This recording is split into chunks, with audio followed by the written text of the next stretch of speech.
Breaking news in Washington. The most controversial decisions are shaking the Commanders, and the fans are more divided than ever. First story causing a stir. A second-year defender is emerging as the next great leader of the franchise, but will it be enough to take this team to the next level? The coaching staff's decision has some fans wondering if they're betting on the right person. Second surprise no one saw coming. Two rookie players are making waves after the game against the Patriots, but one of them ended up with an injury that has the entire organization on high alert.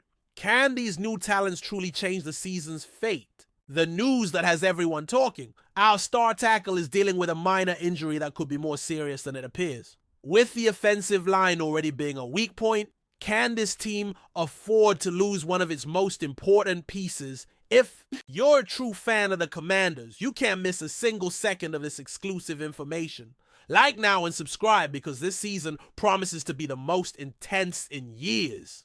I'll tell you the whole truth about what's happening with Laremy Tunsil. And let me say, there's much more behind this story than Quinn is willing to admit publicly. Our star left tackle, the linchpin of our offensive line, had to leave practice after suffering what seems to be a groin injury. Now, J.P. Finley reported that Quinn doesn't seem worried and that Tunsil will keep doing some work. But I ask you, how many times have we heard those exact words before a player ends up on the injured list? Let me put into context why this situation is so critical for our aspirations this season.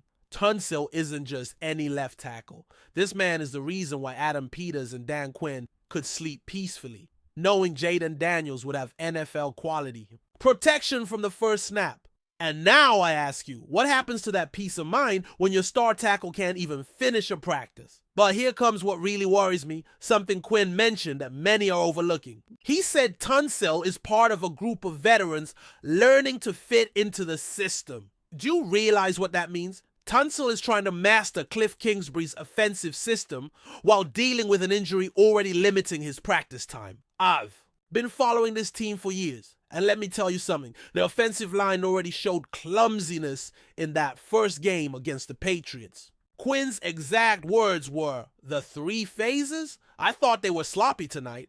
And now they're going to have to integrate Tunsil into the system with limited practice time? That's a recipe for disaster. Quinn specifically praised Tunsil's qualities. Not just Larry's length and size, but his feet.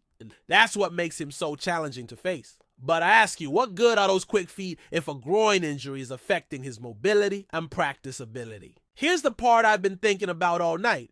Quinn mentioned he specifically called Jaden Daniels to talk about Tunsil, telling him, "Man, I love you."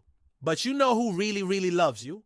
Adam Peters. That conversation tells me Tunsil was an absolute priority for this organization. So how is it possible we're now playing with fire regarding his health? My biggest concern is the timing. We're in a crucial period where roles are being determined, where the offensive line's chemistry is being developed, and where every practice rep is pure gold for regular season preparation. If Tunsil is limited now, how will he be ready to protect Daniels when the games really matter? I believe this organization needs to be more transparent about the severity of this injury. Because if it turns out to be something that will persist for weeks, we need to know now to make necessary adjustments. Experience tells me groin injuries can be treacherous, especially for tackles relying heavily on agility and lateral movement. Now I'll tell you the full story of these two rookies making such a splash in Washington. And believe me when I say there are elements in these stories that will completely change your perspective on this team's future.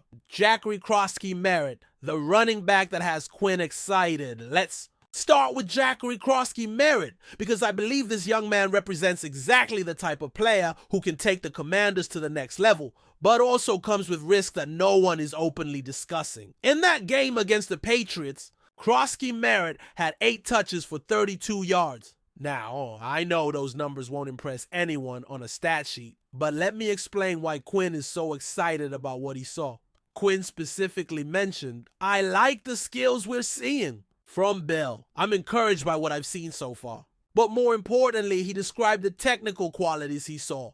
The one-cut ability, the capacity to gain yards after contact, finding running lanes, and shedding arm tackles. But here's what really excites me. Kroski Merritt had a 16-yard reception nullified by a penalty. That tells me this rookie isn't just a runner, but can be a weapon in the passing game as well. In Cliff Kingsbury's system, where running backs are creatively used in the aerial game, that's invaluable. Anthony Lynn, the running backs coordinator, has a solid reputation for developing talent in that position. When Quinn says having Anthony here is really important from a running back standpoint. He has so much experience, he can give players the perspective to put them in the right place. It tells me that Kroski Merritt is in the best possible hands. But now comes what worries me, and it's something I think isn't being discussed enough. Quinn specifically described the violence of the cuts Kroski Merritt can execute, saying he can square his shoulders and go down fast. And what happens? He left the game with a shoulder issue. JP Finlay reported that.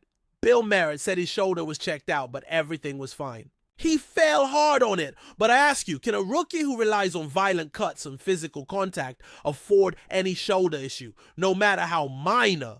What gives me hope is that Quinn had already praised Kroski Merritt before the game, specifically mentioning the explosion and the cut. The assignment was the read right. That tells me this young man not only has the physical tools, but is also processing the game mentally the right way. Quinn also said something I find crucial. I'm really excited to see, once we have some opportunities, will they tackle him? Won't they? Will he run through some? That statement tells me Quinn sees elite potential in this rookie, but needs more opportunities to fully evaluate him. Josh Connelly Jr., the offensive tackle who could be an immediate starter. Now, let's talk about Josh Connelly Jr., because I think this rookie offensive tackle could be the long-term solution the Commanders have been seeking for their offensive line. In his 21 snaps against the Patriots, Connelly allowed not a single sack.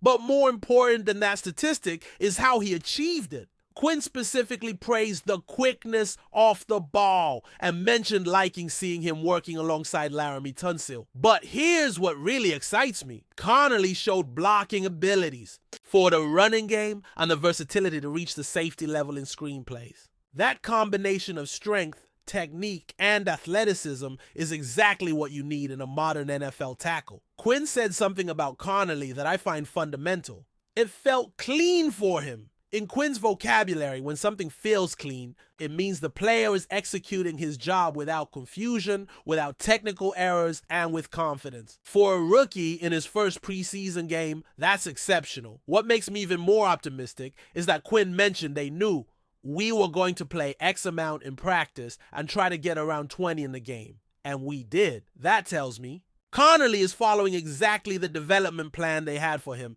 and is meeting all the expectations. But Quinn was also realistic about the expectations. Usually that's what happens with the younger player. They go in these jumps and then hit the plateaus and take the jumps again. That tells me we must be prepared for inconsistencies. But the long-term potential is real. What convinces me the most is when Quinn compares Connelly to Jeremy McNichols, saying the veterans have more consistency but a more limited ceiling, while the young ones have big swings. To me, that means Quinn sees a high ceiling for Connelly but will need patience to develop him. Quinn mentioned something about Connelly I find crucial. Being available on the work ethic and the way he's growing. He has some really great veterans around him who can share that too. That work mentality and the influence of veterans like Tunsil tell me Connelly is in the perfect environment to develop. Now we come to the story that excites me the most as a Commanders fan, because Mike Sainristil isn't just emerging as a solid player, but as the kind of leader who can define the defense's identity for years. Let me start with something Quinn said about leadership that I find fundamental for understanding why Sainristil is so special. As a leader, you better walk the talk. If you say we need to do this and you're not doing it, well, guess what? You're not a leader. You have to match it. There can't be a gap between what you say and what you do. And here comes what convinces me Sainristil is the real deal. Quinn specifically said about him, he definitely understands there's no gap. For a coach who's worked with all pros and pro bowlers to make that statement about a second-year cornerback is extraordinary. But let's delve deeper into what makes Sainristil so special. Quinn mentioned he's arriving early for meetings, staying after practices, and looking for ways to improve. But it's not just about the extra work. It's about how he's doing that work. Quinn shared a specific anecdote that's revealing. I love that he was talking to the McCourty in New England and asking about film and things to go. The McCourty brothers are respected veterans with years of playoff and Super Bowl experience. The fact that Sainristil is actively seeking knowledge of that caliber tells me he has a champion's mentality. Quinn also said something about Sainristil I find crucial. That's pretty much what he is in terms of being curious and wanting to improve. He absolutely lives it.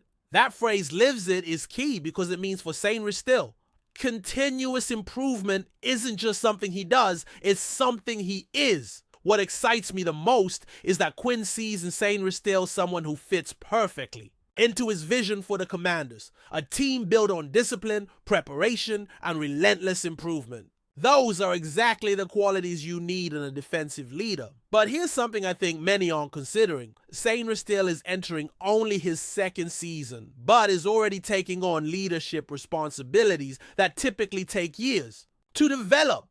That speaks not only to his maturity, but to the confidence the coaching staff has in him. Quinn mentioned that the Commanders are in a transitional period, and leaders like Sainristil are critical for building long-term success.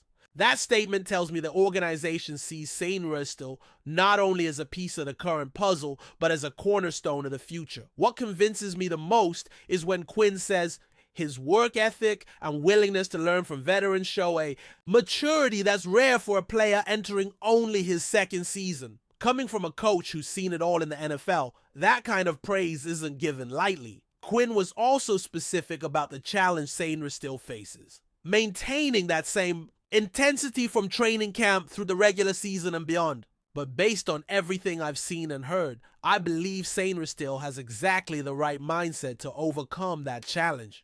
Quinn's final statement about Sainristil seems prophetic to me.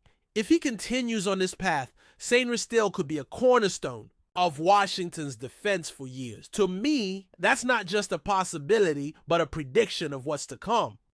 Commanders Nation, after this complete and detailed analysis of these three stories defining the future of our franchise, I ask you, are you ready for the emotional roller coaster that comes with talented rookies, injured veterans, and young leaders? With Tunsil dealing with groin issues that could be more serious than they're admitting, with rookies like Kroski Merritt and Connelly Jr. showing elite potential, but also the typical inconsistencies of young players, and with Sainristil emerging as a leadership voice, this season promises to be unforgettable. I believe we're witnessing the birth of something special in Washington.